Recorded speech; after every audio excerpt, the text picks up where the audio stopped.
What does ChatGPT mean for cybersecurity professionals, especially on the defensive side? How can we utilize its capabilities to further enhance our fight against cybercrime? Stay tuned to find out more.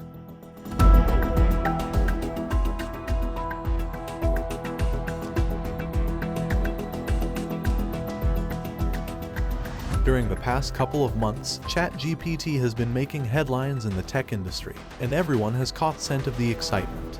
ChatGPT can be used in a variety of different ways to boost productivity and perform tasks that are even beyond one's own skill set. Malware analysis is the process of evaluating potentially malicious files, executables, and code. The purpose is to gain insight into its inner workings, behavior, and potential impact on computer systems. Malware analysis requires a great deal of expertise and is a crucial part of cybersecurity. ChatGPT, developed by OpenAI, has the capability to assist you in malware analysis by providing a deeper understanding into the behavior and characteristics of malicious code. Here we have a code snippet from the notorious NotPetya ransomware that targeted various organizations, banks, ministries, and electricity firms in Ukraine back in 2017. If you have found this video intriguing thus far, please hit the subscribe button, turn on notifications, and give it a like. This sample has been publicly disclosed by the VMware Carbon Black Threat Analysis Unit. By glancing at the code, we can determine that there is clearly something unusual about it, even if we cannot specify precisely what it does. There are references to temporary file names and paths, as well as named pipes. The code apparently even creates a new process and then terminates it. We can request assistance from ChatGPT. To be clear, the quality of the answer you receive depends on the quality of the question you ask. We can write, for example, act as a malware analyst and explain the following code snippet. Then you can list the specific questions you want answered. What language is used? What is the purpose of the code? What does it do? What measures should be taken to defend against the kind of behavior observed in the code snippet? ChatGPT reviews the code and gives us a wealth of important information. The code snippet is written in C or C++. Why is this relevant? Well, C is a low-level programming language that is statically typed. In other words, the variable types are checked at compile time. This, in turn, results in the program being faster. Secondly, C is definitely more difficult to learn than a scripting language such as Python.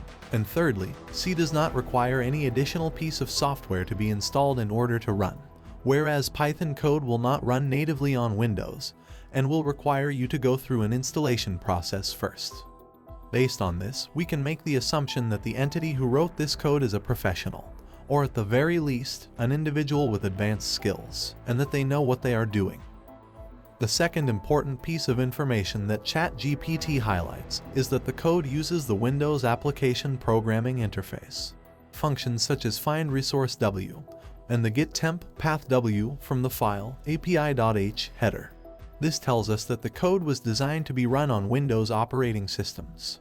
Not only is ChatGPT able to accurately identify the language that was used and the platform for which the code was designed, it also accurately classifies the code as malicious. The code is malicious and it appears to be a dropper, which is a type of malware that is used to download and install other malicious files onto a victim's computer. We are provided a summary of what the code does. If the explanation that ChatGPT offers is not comprehensive enough, we can always ask for a line-by-line explanation. The results are quite astounding. Just by reading the explanation, you can learn a great deal about the language and how it works. Take the v3 variable as an example, for which the following explanation is offered. The find resource W function is called to search for a resource in the binary file identified by the variable src. The second argument is a reference to v20, which is set to 0 and then incremented by 1. The third argument, hexadecimal A, specifies the type of resource to be searched for. The result of the function is stored in the variable v3. I would suggest that you take some time and review all of the information ChatGPT has provided.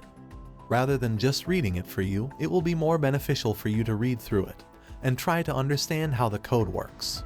From a malware analysis perspective, let us look at a few intriguing findings. The functions find resource W and load resource JWM are interesting because the code uses these to look for a particular resource and then load it into memory. after which it creates a new process for it by using the createProcessW function. Especially malware specimens that function as droppers will look for specific files that they have downloaded and will attempt to execute or install them. Secondly, it is not uncommon for malware to look for temporary folders and write data to them, as is the case with this code snippet. ChatGPT also identifies that the code creates a globally unique identifier and uses the string from CLSID class identifier function. However, what ChatGPT seems to have missed is that the code creates a named pipe to open a communications channel. This is unfortunate because named pipes can be significant. As always, we can request for more information. If you are enjoying this video, please hit the subscribe button, turn on notifications, and give it a like. We are presented not only with an explanation of what the code does, but also an explanation of what named pipes are. Named pipes are a form of inter-process communication in the Windows operating system, allowing one process to communicate with another process by sending and receiving data through a named pipe. The use of named pipes can be used for legitimate purposes, such as communication between separate processes or between a client and a server. However, named pipes can also be used for malicious purposes. ChatGPT also offers us 5 example scenarios in which named pipes could be used in a sinister way: remote code execution, persistence, data exfiltration, command and control, and lastly, defense evasion. Based on your needs, you can request further information, and even code examples as you can see here. ChatGPT is an excellent tool to have in your malware analysis arsenal, and if you are just getting started, it will enhance your learning experience dramatically. If you have found this video useful, please hit the subscribe button, turn on notifications, and give the video a thumbs up.